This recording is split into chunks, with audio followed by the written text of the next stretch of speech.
n'afa Nna na Nwa na Mmụọ Nsọ.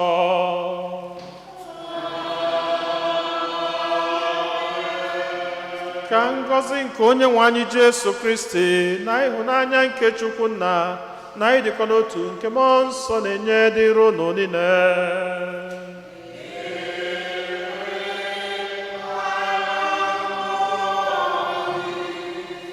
Ụmụnne m na Kristi, tata bụ ụka nke ịtọ n'oge emume nke Lent. Anyị niile agbakọtago ọnụ ọzọ n'obi Chineke iji welu kene Onyenwe anyị maka ihe ọma niile nke ọ na-eme na ndụ anyị, maka odudu ya n'ebe anyị nọ. Ka anyị na-ekene Chineke maka ihe ọma ndị a niile, ka anyị na-ewere onwe anyị, na-ewere ezinụlọ anyị, na-ewere atụmatụ anyị niile dị mma na-eriri n'aka ya, wee na-ayọ ka izu ụka ọfụ nke anyị banyere tata mala anyị niile mma. Anyị nwere ọtụtụ ebumnobi ndị ọzọ nke anyị ji gbakọta ọnụ n'aja masị n'ụwa, ka anyị natazie isi ala rụnyelu Chineke ebumnobi ndị ahụ niile. Anyị na-erunyekwazi masị n'ụwa maka ụmụnne anyị ndị nne na nna ha rapụrụ ụwa n'ụwa, nne mama Ann na nna Ann na nne nwunye Anụfọrọ. Anyị na-ayọ ka Chineke nabata mkpụrụ obi ha na ndokwa.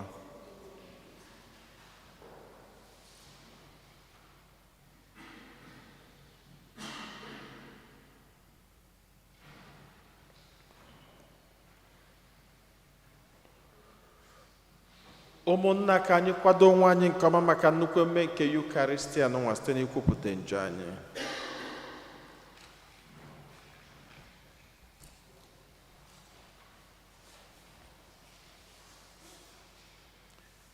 Ekwupụta m ngwa Chineke ji ike niile.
Ka Chineke ji ike niile mere anyị ebere, gbaghara anyị njọ anyị, duru anyị na ndụ ebe.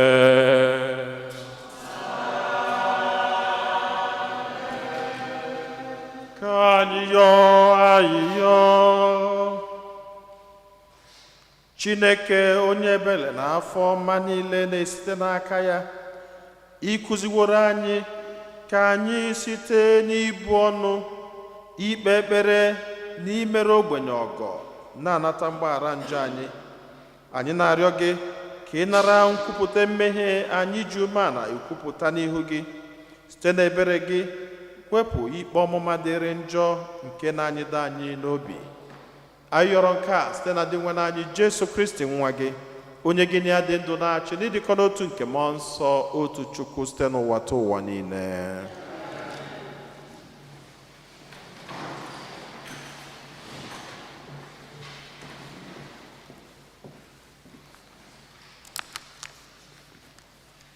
Ihe ọgụgụ ewetara n'akwụkwọ ọpụpụ. Mgbe akpịrị kpọrọ nkụ bịara karịa, n'ebe ụmụ Izrel nọ, ha bidoro ntamu na-ekwutọsị Mosis sị, gịnị mere i jiri kpọpụta anyị n'ala Ijipt? Ọ bụ ka anyị na ụmụ anyị na anụ ụlọ anyị nwụchaa n'agụụ mmiri? Mosis were rịọ Onyenwe anyị sị, olee ihe m ga-emere ndị a?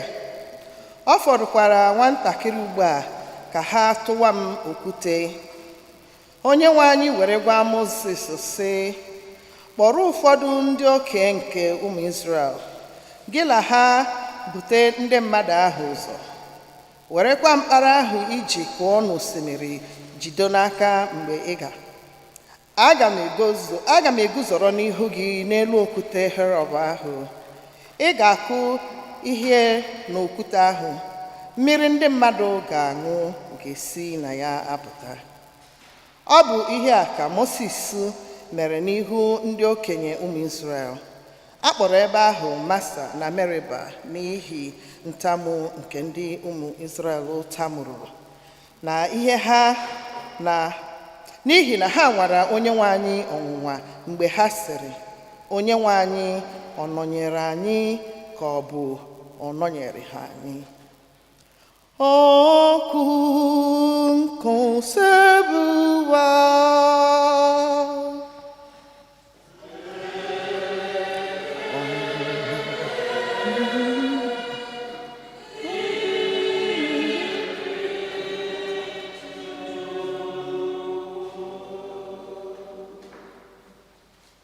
ọ bụrụ na unu anụ olu ya taa, unu akpọchikwala obi unu.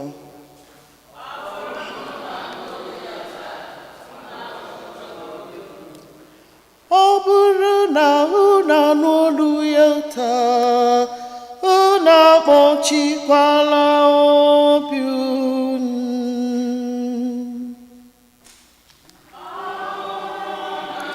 Unu anụ olu ya taa, akpọchikwala obi unu. Ọ bụrụ na unu anụ olu ya taa, unu akpọchikwala obi unu.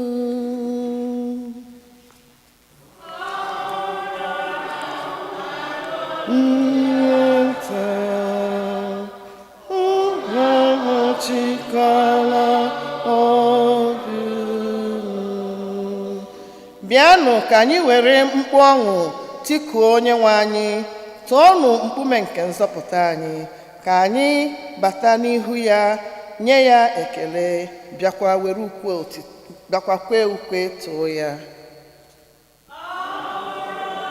Unu anụ olu ya taa, unu akpọchikwala obi unu. Bịanụ ka anyị hụlata, kpọrọ ya isi ala, ka anyị sekpụrụ Chineke kere anyị, n'ihi na ọ bụ Chineke anyị, anyị bụ ndị nke ya, igwe atụrụ o ji aka ya na-azụ.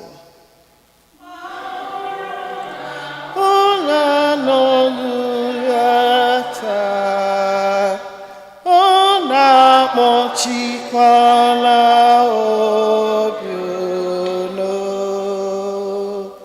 Ọ bụrụ na unu anụ olu ya taa, unu akpọchikwala obi unu, dịka emere ya Masa n'ime ọzara, mgbe nna nna unu ha ledara m anya.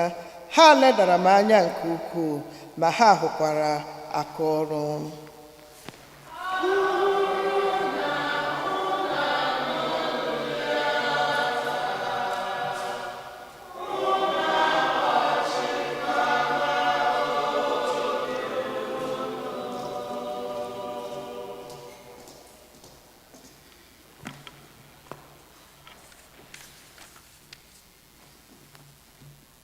Ihe ọgụgụ ewetara n'akwụkwọ ozi Pọl dị nsọ degara ndị Rom.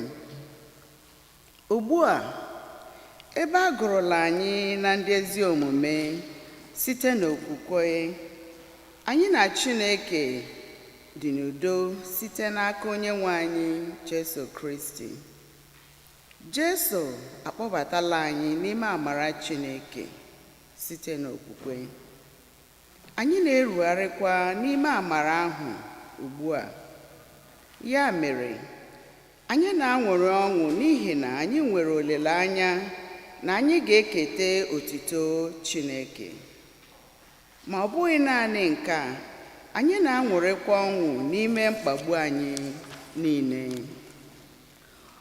Olileanya ahụ adịghịkwa agha anyị ahịa, n'ihi na Chineke wụsara ịhụnanya ya n'ime obi anyị site n'aka Mmụọ Nsọ ahụ o nyere anyị. N'ihi na mgbe anyị ka nọ na-enweghị ike imere onwe anyị ihe ọbụla, mgbe oge ahụ akara aka ruru, Kristi nwụrụ n'ihi ndị na-amaghị Chineke. Ọ bụ ihe siri ike mmadụ ịnwụ n'ihi onye ezi omume. Eleghị anya, mmadụ dị agha nwere ike ijisi ike nwụtara ezi mmadụ ọnwụ. Ma ihe pụrụ nnukwu iche n'ịhụnanya Chineke hụrụ anyị bụ na Kristi nwụtara anyị ọnwụ mgbe anyị ka nọ n'abọ nke njọ. Okwu nke ose bụ ụwa, ekele dịrị Chukwu.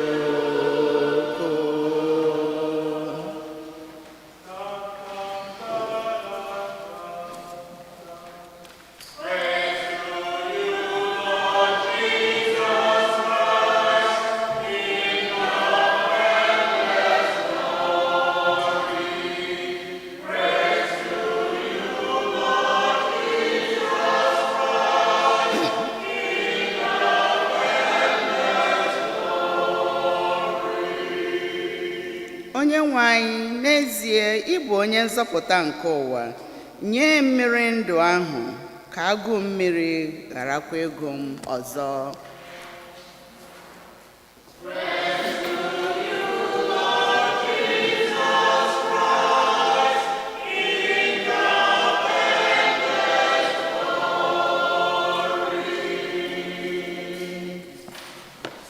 Onyenwe anyị nọnyelu nọ.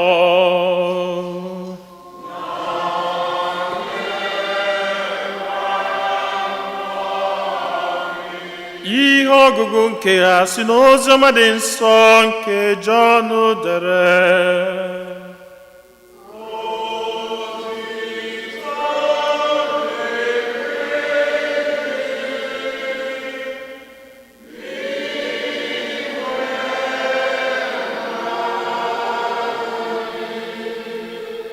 Jesus came to a town of Samaria called Sychar, near the plot of land that Jacob had given to his son Joseph.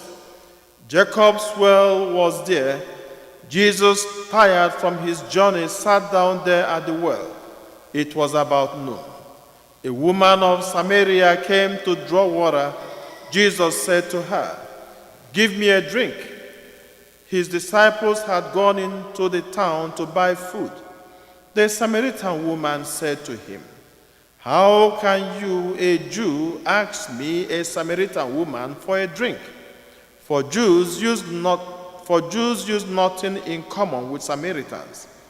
Jesus answered and said to her, "If you knew the gift of God, and who is saying to you, 'Give me a drink,' you would have to ask him, and he would have given you living water." The woman said to him, "Sir, you do not even have a bucket, and the cistern is deep. Where then can you get this living water?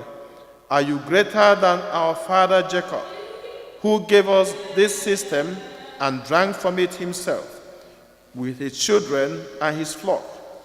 Jesus answered and said to her, "Everyone who drinks this water will be thirsty again, but whoever drinks the water I shall give will never thirst.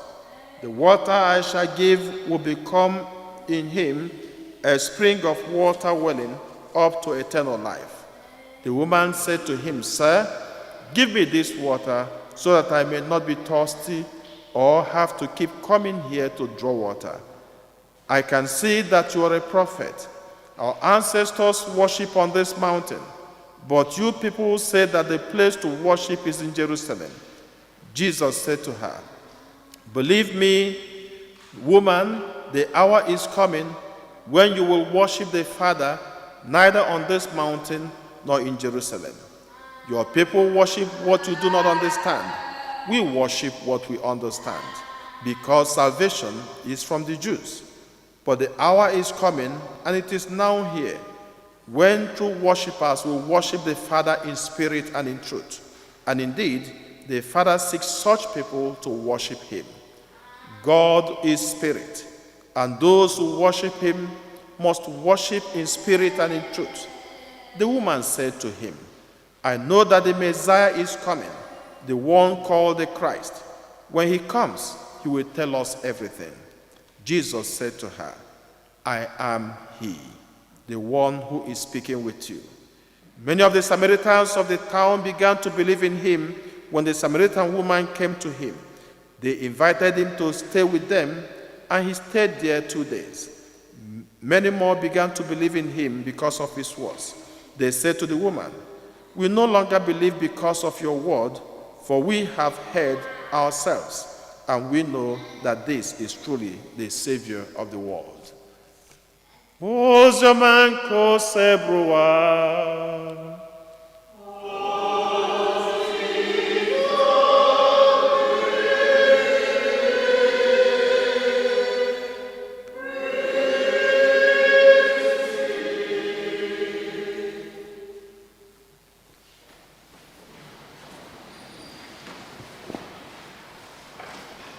Ụmụnne nna Kristo tobinu Jesu, onye jisi ike, onye gbakata ya lụ. Abụ m onye ka mbụ n'ụwa, abụ m onye Chineke na-echere n'echiche ọma.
Onye ka ịbụ n'ụwa, ịbụkwa onye Chineke na-echere gị echiche ọma.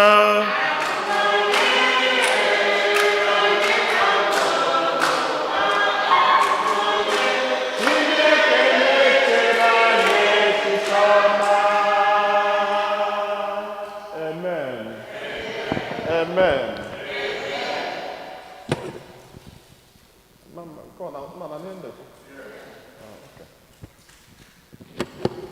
Tata bụ ụka nke ịtọ n'oge anyị ji akwado ọnwụ na mbilite n'ọnwụ nke dị nwa anyị Jesu Kristi, nke anyị ji akwado ihe bụ okwukwe anyị.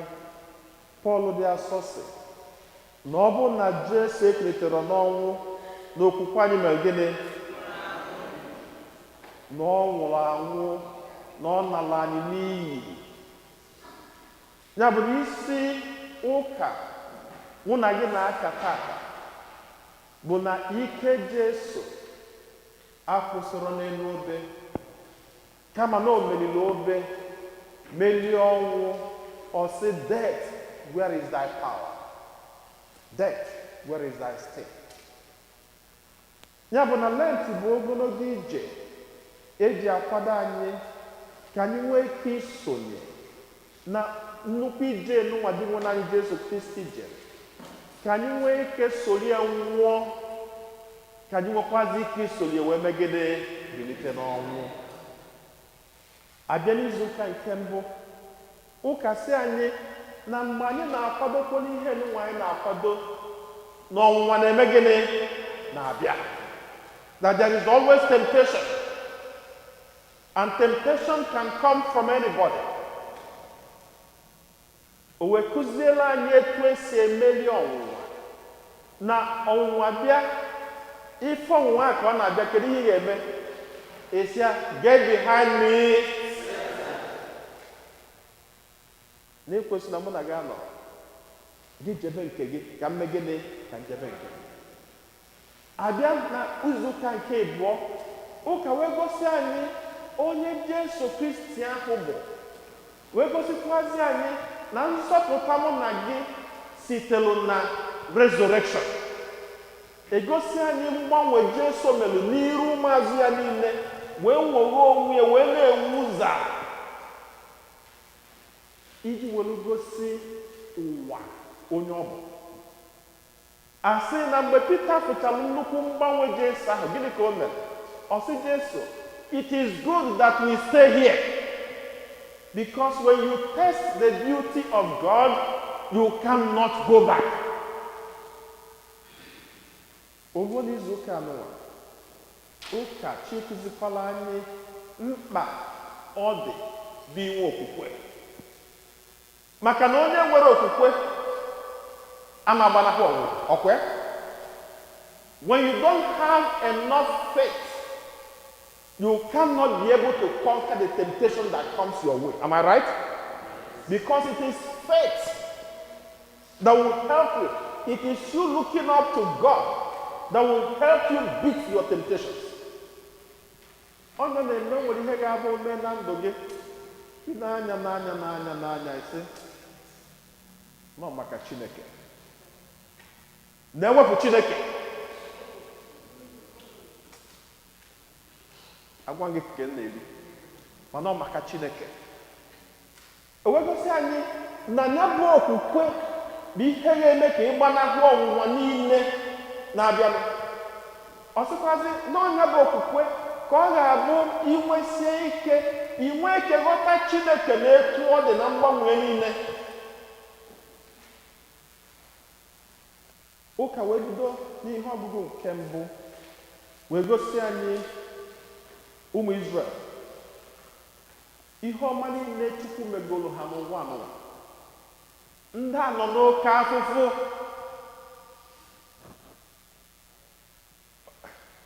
Ọ na-adịba nnọọ ka ime o nwere ụdị afụfụ a slave. Ọ bụrụ na ị nwego privilege to watch some of the movies of the life of Israelites in Egypt, ha takatara afụfụ n'ụwa anụwa. Ha jee n'ugwu, onye ha lụọ fesi ya wee sị, if I forget you, O Jerusalem, let my right hand go down. Na ọkwa na afụfụ ha karịa, mana adụla ha jebe na kama m na-echefukwa gị Chineke. Ha takata afụfụ ahụ, Chineke wee send ya lụ ha onye ga-enyere ha aka, Moses. Chineke wee gosi ha ike ya na-akpa ka Chukwu duru ha. Pharaoh refused. The power of God overcame Pharaoh. Chineke dugide ha, gosi ha the lots of miracles. Mgbe ha rutere na mmiri ebe ha ga-agafe, ha nekata mmiri wee sị so na Chineke o dupụtara anyị n'ime ebe a ka anyị mee gịnị ka anyị nwụsịa kedụkwana ebe anyị ga-esi wee gaa Moses kụọ mkpọrọ na nnukwu mmiri bụrụ gịnị anyị ọkpọrọ and they were able to pass. Huge miracle. Akwụkwọ nsọ sị anyị ka ha na-agafecha anya bụ mmiri mgbe Fero nwetara onwe ya gịnị ka Fero mere? Fero chụbalụ ha ọsọ. While Pharaoh was pursuing them, ha crossara mmiri ahụ mmiri mee gịnị mechie. And Pharaoh and his soldiers and all his people died in that river. Huge miracle. God protected them in the desert. Agụ gụrụ ha Chineke zitere ha mana ha na-eriju afọ. Then gịnị ọzọ mere? Akpịrị mmiri kpọba ha nkụ. Ka akpịrị mmiri kpọba ha nkụ gịnị ka ha meziri? Atụgharị asị Chineke. Anyị aghọtara ọgwụ ihe ịkpọbatara ya ebe anyị. Ọ bụkwa na ị ma rapụ anyị n'Ijipt ka anyị nọdụkwa ebe anyị nọ. Tabagba ụgwọ a na-ata na anọ n'Ijipt na-ata kukumba.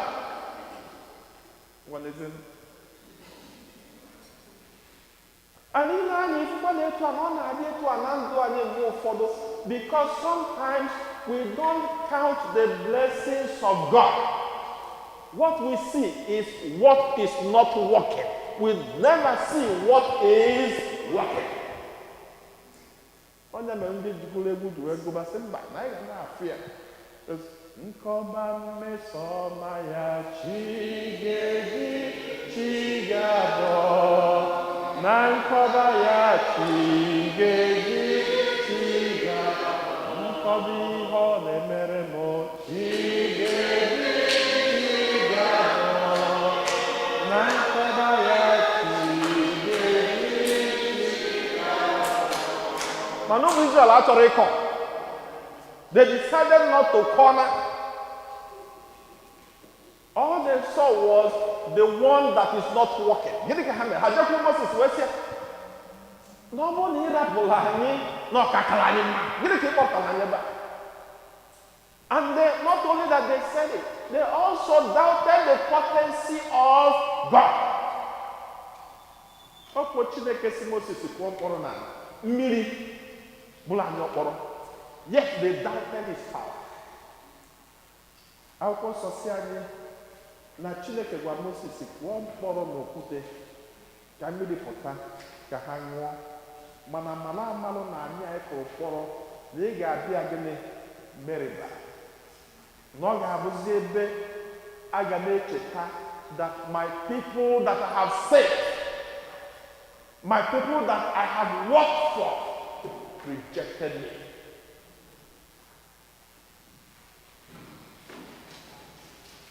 Sometimes we reject God. Sometimes we are short-sighted. Sometimes we are overwhelmed by our circumstances. And this overwhelm gives us a short-sightedness of the blessings of God. But it takes faith in God to explain things out. Paul dị asọ dị galụ ndị Rome. Paul dị asọ sị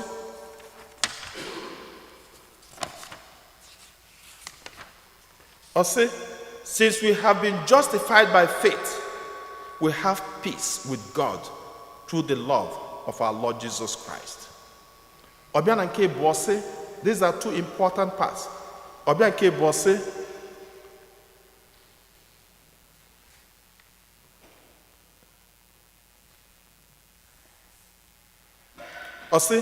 and hope does not disappoint. And ihe na-aba dị nnukwu mkpa n'ụwa. Faith and hope. If you don't have faith that your father is your father, or that your mother is your mother, will you enjoy any of it? Are you sure your father is your father? And are you sure your mother is your mother?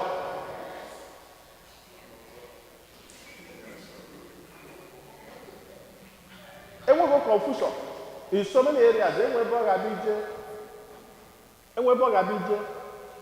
Ebe amụsịrị nwa onye mụrụ nwa ọ na-ekuru nwa akwa ndị nọọsụ ga-ekuri kedu ebe ha ka eje nọọsụ onye mụrụ nwa ụbọchị ahụ ọkwa ịma na a na-abịa emecha mmadụ sọjiri chefuo ihe n'afọ ya anọ the same people ga-eku nwa gị ndị chefuru ihe n'afọ ga-ekuru nwa gị kedu ka isi mmalụ ụlọ nwa gị ka ha kụziezi gị ka ha pụta which DNA kedu mbọsị DNA pụta mmadụ na-emego DNA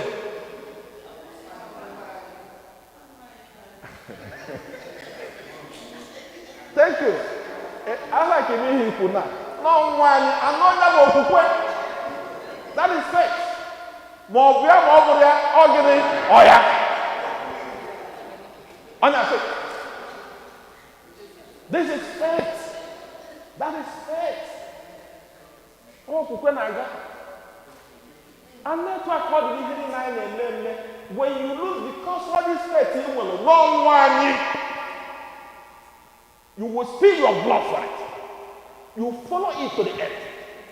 But when you don't have faith in what you are doing, and that's why God in our relationship with God, and even in our relationship with one another. Chineke kụzikwala anyị the importance of hope maka na nchekwube na-eme ka okwukwe megịnị sie ike nchekwube. And that's why if you find yourself in difficult situations, because it says hope does not disappoint. Ị na-aga n'ime kọnọ kedu ihe isi gị na-agwa gị? I will surely come out. In Nayoya, can you see in I will survive this. And I'm moving for the question. Are you? Thank you. Are you sure? Then get in I am. And you push on. So we need this to relate with God, to live life, and to make this life meaningful for us. And when you disconnect from your faith, when you disconnect from God,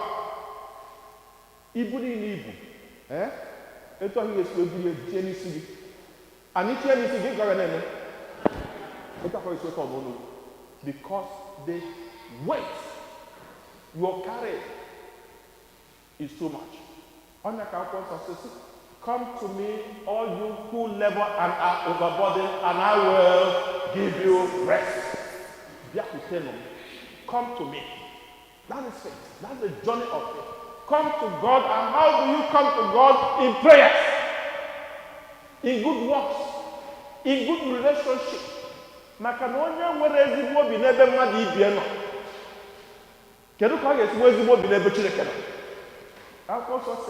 The measure you give is the measure you will Adanozoma egosani etu di nwanani Jesu Kristi si we lidigide nwanyi Samaria. Izizi izozute Jesu. So ti he dia n'isi bụ nwoke a bụ gịnị onye ilo m. He's my enemy. Jesu si ya nye m mmiri ka mmegene ka nwụọ. Ihe bịa n'isi bụ kedu ka onye ilo m a si asị m nye mmiri ka ọ nwụọ na nwunye ekwesịrị iji ofu iko wee megene mmiri. Nwunye ekwesịrị imetụ ihe eji ese mmiri aka because he is my enemy. He's a Samaritan. I'm a Samaritan. This man is a Jew. How are you telling me? Why are you telling me? Just so we're wepụ aka enwe n'ofe gị wepụ echiche ụdị echiche ahụ n'isi gị ka nkụziere gị ihe bụ ndụ. Ịbụ ndụ bụ love your neighbor as yourself. Jesu kụzigidere mekwa ka nwaanyị discover kwuo yes You are thinking you are right, but you are also not right. Ọmụnụ dị ha ọgụ n'oyibo, unu ga-afụ n'izizi ọ na-agwa Jesu okwu, ihe ọ na-agwa ya bụ sa. Mana at a point of metamorphosis to Messiah, Christ was able to lead her to discover the truth, to discover God, to build her faith. Akwụkwọ nsọ si anyị na ozugbo Jesu nyere okwukwe onye idiri, gịnị ka o mere?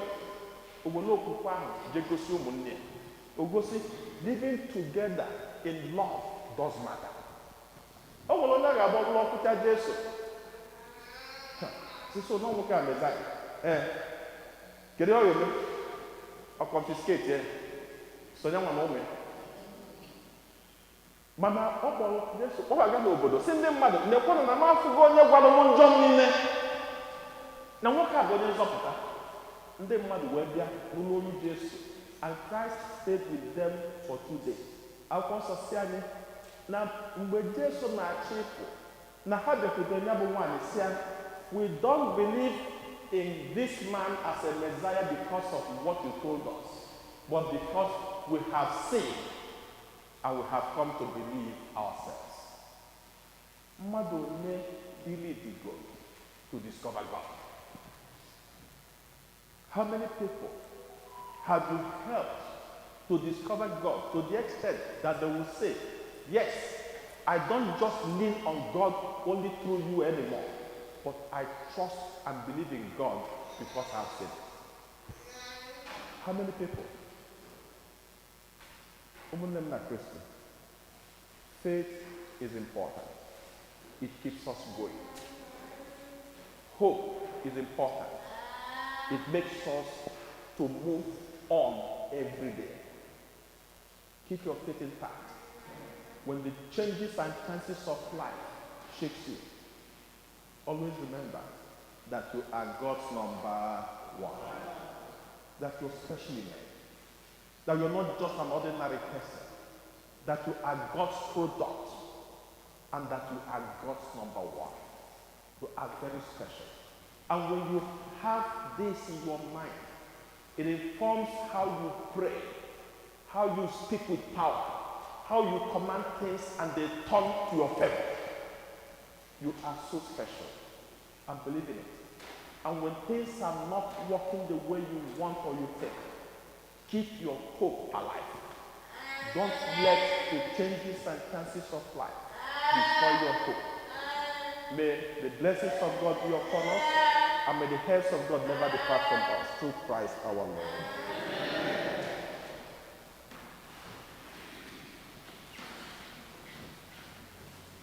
Ekwem n'otu Chineke.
Ekpele nke ndị kwelụ mmadụ ịtọ ga-edu anyị n'ekpele. Chineke onye fụrụ anyị n'anya, anyị agbakọtago ọnụ site n'okwukwe nke anyị nwere n'ebe nọ. Anyị na-achọ iwere ọtụtụ ebumnobi anyị mkpa anyị gosipụta gị. Anyị na-ayọ ka iche ntị ma nụrụ anyị ya anyị.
ka anyị natazie isi a nara onye Chineke ebumnobi ndị ọzọ niile.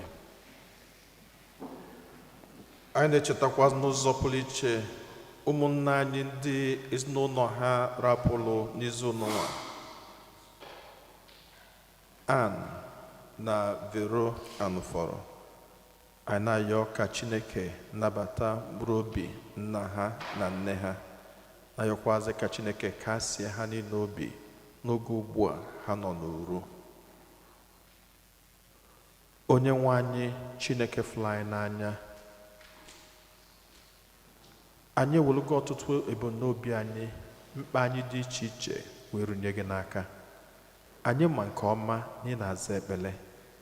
Anyị nwekwazịrị okwukwe siri ike n'ebe anyị nọ. Anyị nwekwazịrị nchekwube na ọbụnadị mgbe ọ dị njọ na-emecha na ọ ga-adị mma. Anyị wee na-asị ka ị na-agọzi anyị, ka ị na-echekwaba anyị, ka ị na-ebulu anyị ụzọ, ka ị na-ekpele anyị azụ site na Kristi Onyenwe anyị.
Ọbanụ ụmụnna m ka aja mụ na unu na-achụ bụrụ ihe ga-asọ Chineke ji ike niile nara nụ.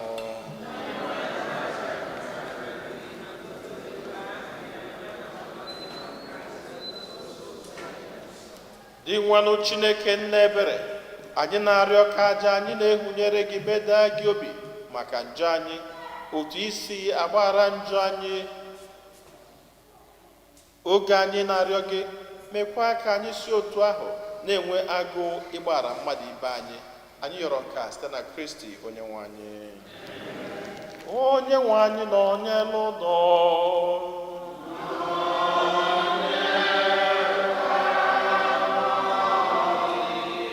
Welite n'obi ihe nọ.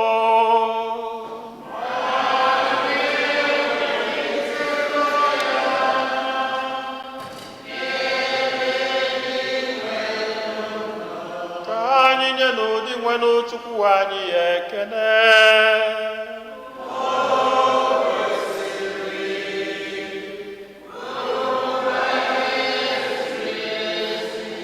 O kwesịrị ezi bụrụkwa ihe ziri ezi na-azọ ndụ na anyị ga-enye gị ekene oge niile na ebe niile.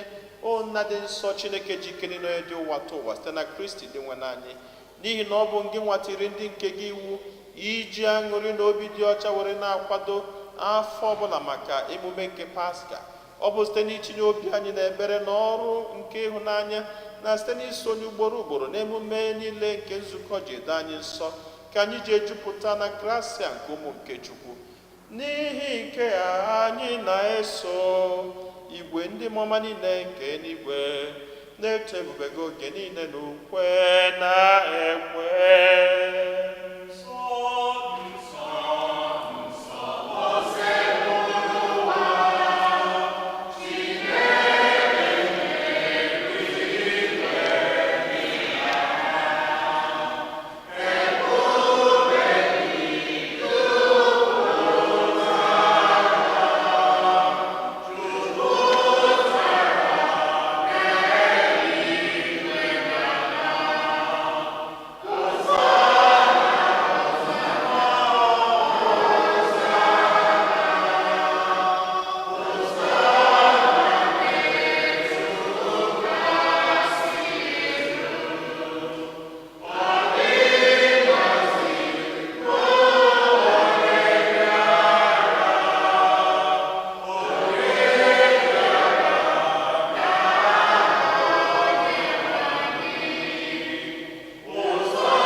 Nna anyị dị nsọ ezie, sọ gị na-edo ihe dum nsọ, anyị arịọ ka ido onyinye ndị a nsọ site rụkwasa ha mmụọ gị, ka ha wee ghọrọ anyị arụ n'ọbara nke onye nwe anyị Jesu Kristi, onye bịara tupu edu ya n'ọnwụ, nke o jiri aka wee nara o were achịcha nye gị ekele na otito nyawa ya, nye ya ụmụazụ ya, sị, naranụ nke a, rienụ ya ọnụ niile, nke a bụ arụ m nke a ga-eduru nye maka ụnụ.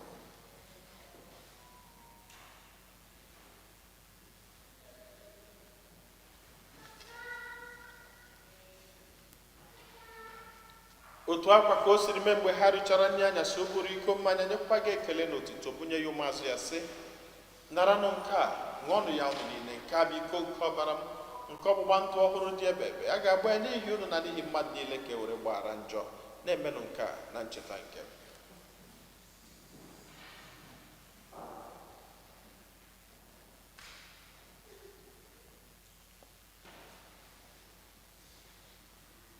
Ka anyị kwupụtanụ n'ihe omimi nke okwukwe anyị na-eme ugbu a.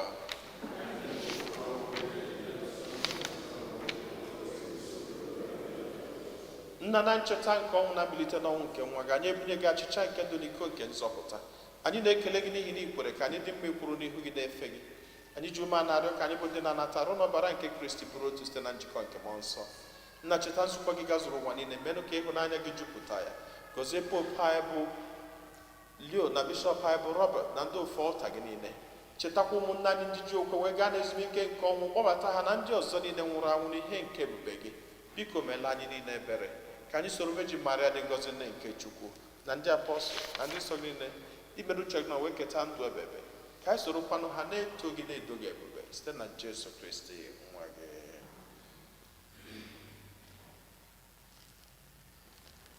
Ihe niile kere eke na-eso ya bụ Kristi, na-esikwa n'ime ya na n'aka ya, na ịdịkọ n'otu nke mmụọ nsọ, na-enye gị bụ Chukwu Nna ji ike niile, nsọpụrụ na otito niile, site n'ụwa tụ ụwa niile.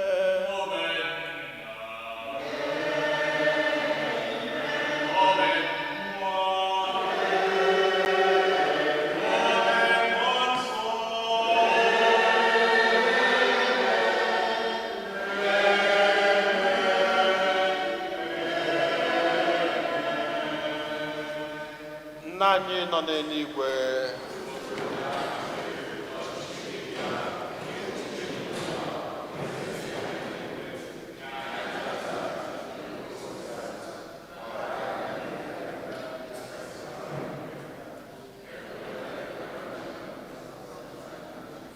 zọpụta anyị na-arịọ gị osebụ ụwa na-ajọ ihe niile, were ebere nye udo n'oge nke anyị, site n'inye aka ebere gị ka a zọpụta anyị niile na njọ oge niile.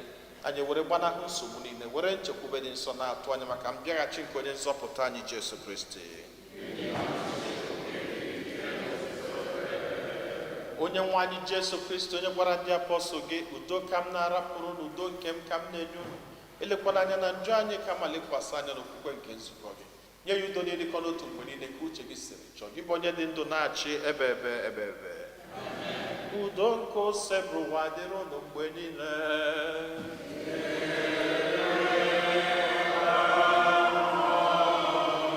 Nyerịta n'onwe unu wee kene nke udo.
Ụmụnne m na Kristi, nenu nwa atụrụ nke Chukwu, nenu onye ahụ na-ekpochapụ njọ nke ụwa. Anyị niile nwekwa onye isi ọma bụ ndị agbọrọ ori nke nwa atụrụ Chineke.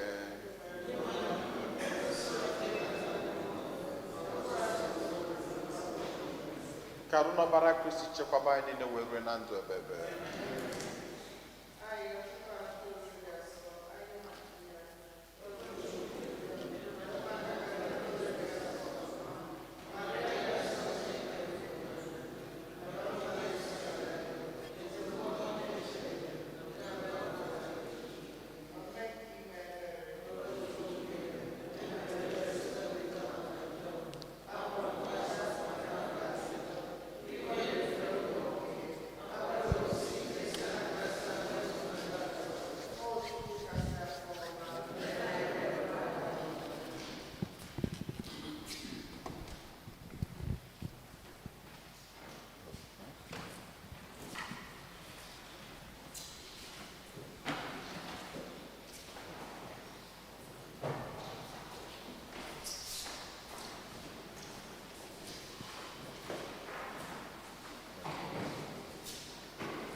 Lay thou weary, Lord, lay thou your head upon my breast. I come to Jesus, and I know weary and sad. I found in him a resting place, and he has made me glad.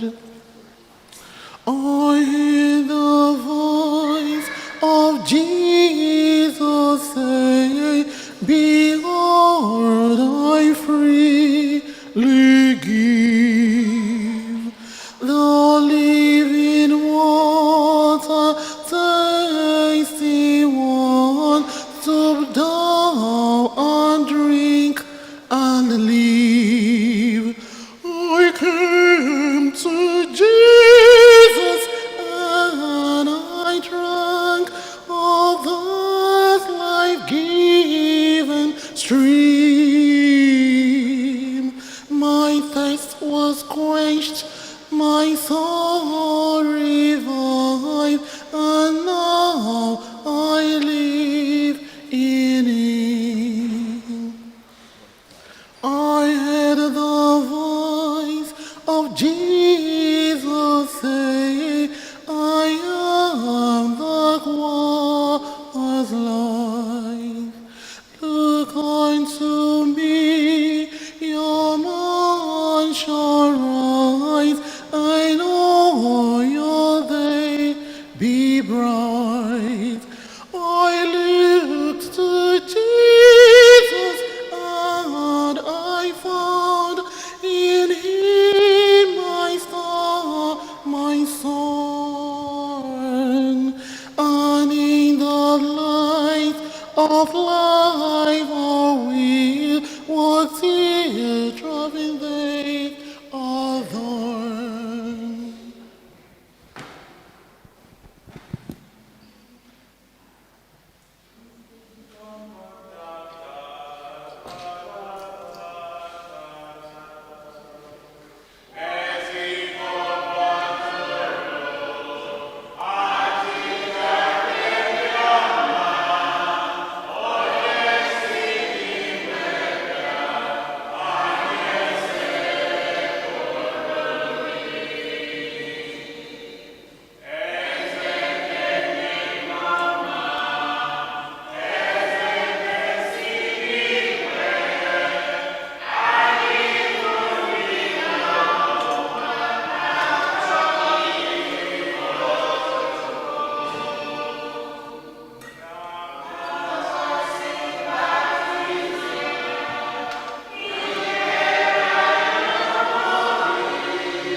Ka anyị ya ayịyọ.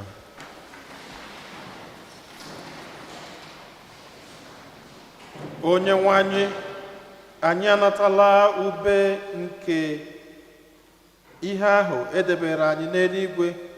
Anyị ewerela achịcha nke ndụ rijuo afọ anyị. Ugbu a ka anyị bi n'elu ụwa, biko mee ka anyị nwetakwuo na ndụ anyị uru nke mgbanwe nke sakramenti na-eweta. Anyị yọrọ nka site na Kristi Onyenwe anyị.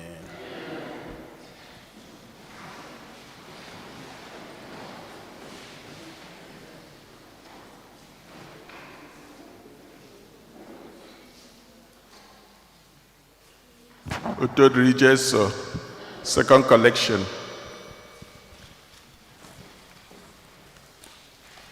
Imela Chineke na imele mo eze Jesus. Mama dịrị gị ya lee ya ma Chineke ha mere mo eze Jesus. Ekele dịrị gị ya nune ya lee ya ma Chineke ha mere mo eze Jesus. Mama dịrị gị ya lee ya ma Chineke na mere eze Jesus. Mama dịrị gị ya lee ya ma Chineke na mere eze Jesus. Mama dịrị gị ya lee ya ma Chineke na mere eze Jesus. Mama dịrị gị. Otodri Jesu. Parish announcement. The African community of St. Fortunata invites you to a spiritual pilgrimage to the National Shrine of Divine Mercy in Stockbridge, Massachusetts, on Sunday, April 12th. Cost, adults $55 per person, children $35. For reservations and more information, see the bulletin. Mass and Stations of the Cross every Friday during the Lenten season after the 8 a.m. and 7 p.m. Masses, bilingual. We invite everyone to attend our Lenten retreat on Saturday, March 14th from 1:30 p.m. to 4 p.m. The retreat will be led by Father Donald Oza. All are welcome. For more information, see the bulletin. We are preparing our devotions for Holy Week. We require 70 volunteers for the 7 p.m. Good Friday procession around the neighborhood. We need men and women to carry the lamps, the Blessed Mother and Jesus statues, and also to help us organize the procession. All volunteers should be in the church basement by 6 p.m. Please write your name and phone number on the list located at the religious articles stand. Thank you. For our community, of course, anyway, the list of people are checking with it, so I will collect the names as time goes. If you live within the route of the procession and would like your house to be one of the stops, please call the rectory. There will be a parent meeting for children from the religion class who are preparing for baptism today, Sunday, March 8th at 12 noon. Okay, I guess I believe that is already passed. Otodri Jesu. Tao, second Sunday of the month of March. Mbose ndina na special blessing. Ndina, you are in the choir.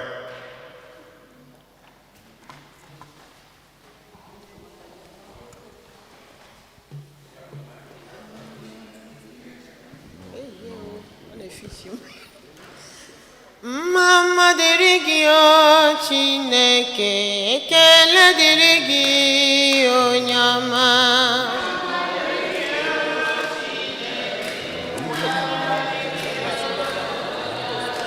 Mama dịrị gị onye na-eme ma, ekele dịrị gị Chukwu ọma.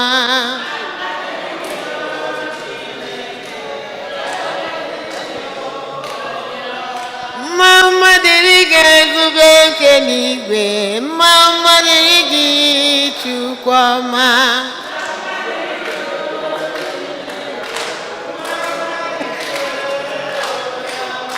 Mama dịrị dịrị gị ọchị na-aza ekpere, ekele dịrị gị onye amara.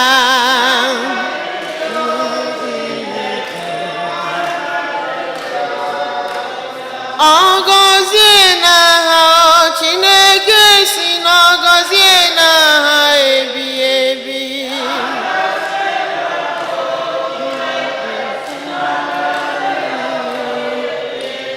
Ọ gọzie n'aha eluigwe si na ọ gọzie n'aha ebighị ebi.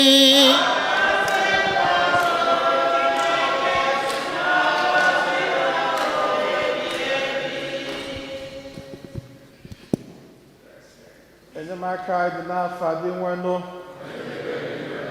osebụrụwa nọnyelu ụnụ Chineke onye fụrụ anyị n'anya, anyị na-egosipụta gị n'ụzọ pụrụ iche tata ịkụzila anyị mkpa ọ dị inwe okwukwe, mkpa ọ dị inwekwazi nchekwube. Anyị na-egosipụtazi ndị nna anyị ndị ji merụ ide ezinụlọ, ndị si n'aka ha were kewapụta mmadụ. Anyị na-arịọ ka ị na-agọzi ha niile n'ofu n'ofu, ka ime ka okwukwe ha sie ike n'ọlụ nke ichekwapa ezinụlọ nke ha na-alụ, ka okwukwe ha sikwazi ike n'ebe gị bụ Chineke nọ. Anyị na-arịọkwazi ka inyekwazi ha nchekwube ga-atọ atọ, so that ọ bụla dị ndị na-agabiga ihe ugbu a, maọbụ ndị nọ n'afụfụ dị iche iche, maọbụ ndị nọ n'ọgba aghara, ka inye ha nchekwube na oge na-eteghị aka na ihe ahụ niile na-etinye ọgbaghara na ndụ ha ga-abụ ihe ha ga-edozi edozi. Anyị wee na-ayọ ka ị na-agọzikwazi ndị nwunye ha, na-agọzi ụmụntakịrị ha, na-agọzi ọpụpụ ha, na-agọzi mbata ha niile site na Kristi Onyenwe anyị. Ka Chukwu ji ike niile gọzie unu nna na nwa na mmụọ nsọ. Udo dịrị unu. Ndị bụ nna, ndị bụ nna, ndị bụ nna, ndị bụ nna bideji ụlọ, ndị bụ nna, ndị bụ nna, ndị bụ nna, ndị bụ nna nwere ọrụ ha, ndị bụ nna Otodri Jesu. Ndị kwaya ga-enwe choir practice this coming Saturday. The venue a ga-eme ya announce na the platform, choir platform. Agbasa masị a, anyị ga-enwe our general meeting na basement. So anyị ga-achọ ka onye ọbụla gbada quickly. Ọ gaghị waste too much time because after that meeting, anyị ga-agakwa Igbo organization meeting, because most of us belong to Igbo organization, including the vice president. So anyị ga-eme meeting anyị ọsịsọ here ka anyị nwee ike meet up. Biko the committee of friends anyị hiwere for Ndubisi Ibe on. So biko ọ dị mkpa that we respond. This is not the first time we are doing it. Here Hyman agreed to be doing na community. Biko on. Ka anyị mekwenye ya eligo Ndubisi Ibe so that we can round that up. We are reading the mbosi niile. So please go in there, maybe donation or you can make donation because it's all Hyman agreed to be doing. And this is maybe the fourth person that we are doing it for. Otodri Jesu. Biko Father Chetegene pere ụmụnne anyị ndị luzuru people, their loved ones this past week. Lady Vero Ann Fro luzuru the stepmother, and Lady Ann Mbagu luzuru the father. So biko onye ọbụla continue to reach out to them, to commiserate with them. Ọ dị ka anyị hụrụ that reserve the date anyị posturu our own Father Cosmos, Oga the 5th. So now we're help planning for September 5. So please have that in mind. The event go na church Father Cosmos na Queens. Most of us not there. We go there to do things from time to time. Oga September 5th. In our plan, you plan ahead. We still have time for his silver jubilee. Third Regis, so when any birthdays, don't be afraid. Tell us, when do you have birthdays this week? Get up and come for your special blessing. May the blessings of the Lord be upon you. We bless you in the name of the Lord. May the blessings of the Lord be upon you. We bless you in the name of the Lord. Happy birthday! Happy birthday to you. Happy birthday to you. Happy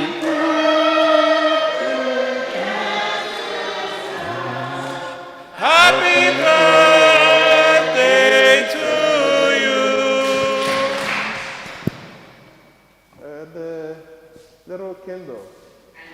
And oh my God, it is a baptism. And then no that one my cat has such a juicy. So it's good to see you. And she's 12 now. She's 12. She's facing grade. Now let me pray for you. In the name of the Father and of the Son and of the Holy Spirit. And Lord God, we thank you for our daughter, your little girl. We thank you for your blessings upon her.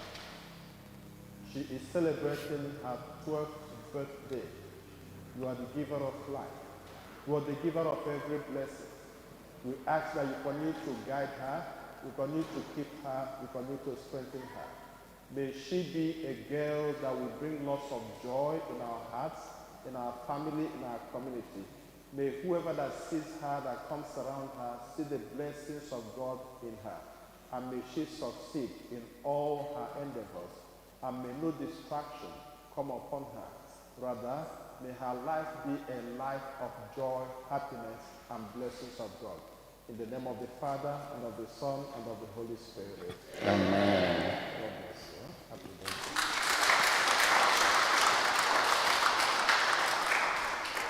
birthday. Third Regis, any anniversaries this week? Well, I went here this week, but next week, Sunday, I get a big one. I get a big one for the Obato BAs and Lolo Ejemba. Adejemba.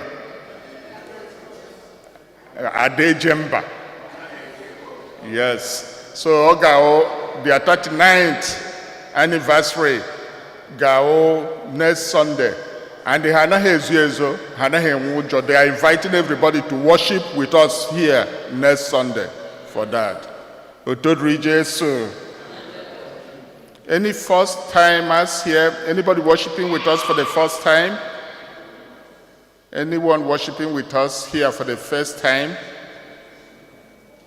Okay, rise, please.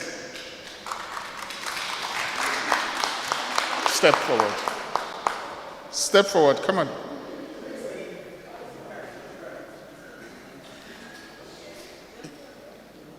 Just tell us who you are and where you're coming from. How y'all doing? My name is John. This is my wife, Tracy. We just came to visit for the first time. Thank you. You are welcome in the name of the Lord. You are welcome in the name of the Lord. We can see of the Lord. You are welcome in the name of the Lord. You're welcome, Charles and Tracy. We have our Mass every Sunday, 1 o'clock. I hope you enjoyed the Mass today. Please join us any other time you are around. Otodri Jesu. Yes, I got the Mass so that we can go down for our meeting. Otodri Jesu and happy Sunday.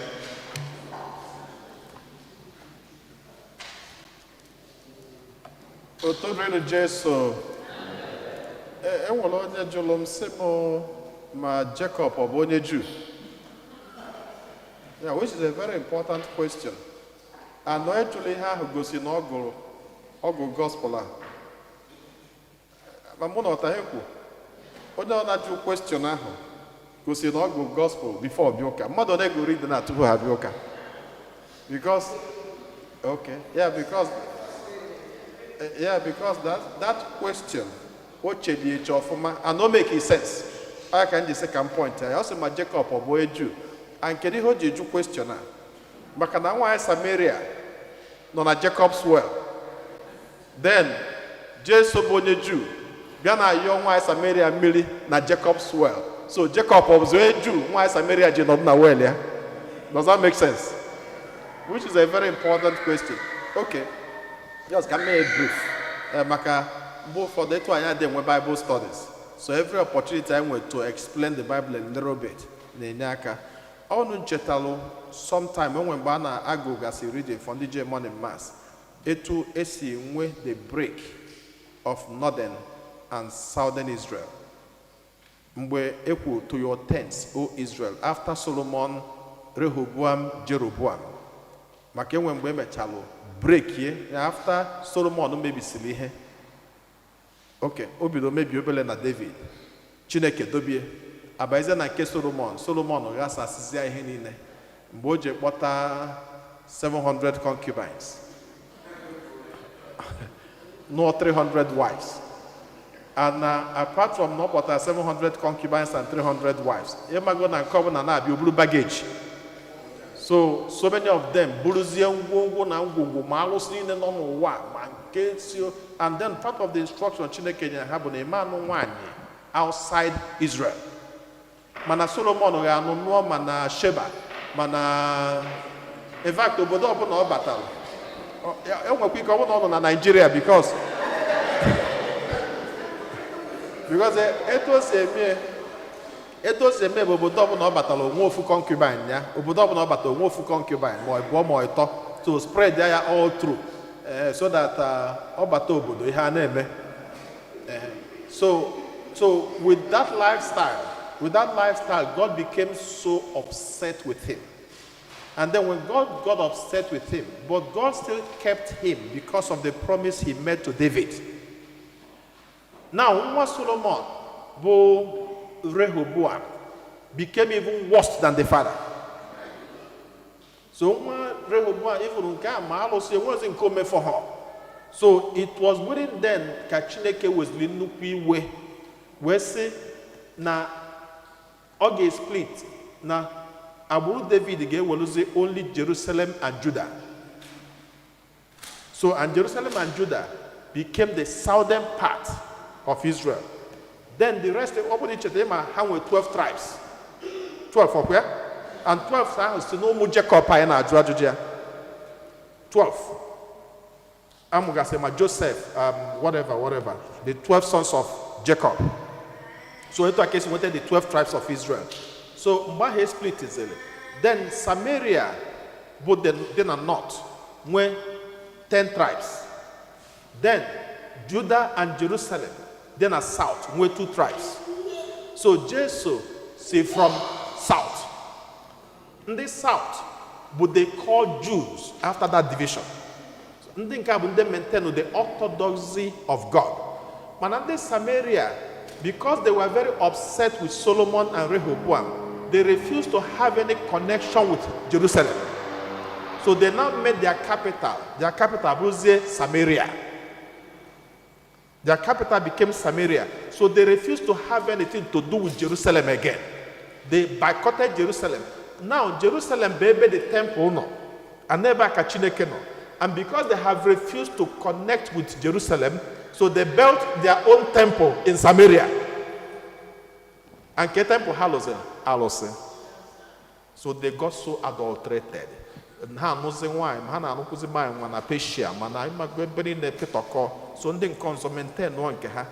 now Jesus coming from because then have one on back Jacob's well.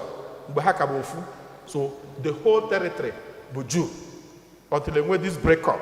So on the other side, the Samaria will lose the portion of the world because on Aniha. So Jesus coming from the two tribes, which is Jesus belong to the Judah. David, David is the lion of the Judah, and Jesus from the tribe of David. So that's why Jesus belong to the Judah Jerusalem axis. So you watch the Akokohana Befia of now worshiping at Jerusalem, and you now worshiping at Samaria. Upon not connected the story. So it's a very long story. But now come with to a So why the Jacob's well was that Jacob existed before the break. So the whole Obodobofu until a Bagala, it was a Webenine, a one Bagala, then a split here, and went 2 tribes and 10 tribes. So the 10 tribes, that Jacob's well, Banyana, tribe of the north, which Samaria is also part. So that's why. So, but thank you for the observation. It was a good observation. Thank you.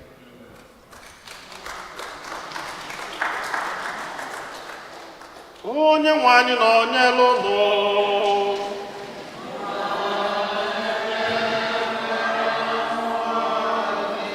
ka Chukwu jike dị na-egozie unu nna na nwa na mmụọ nsọ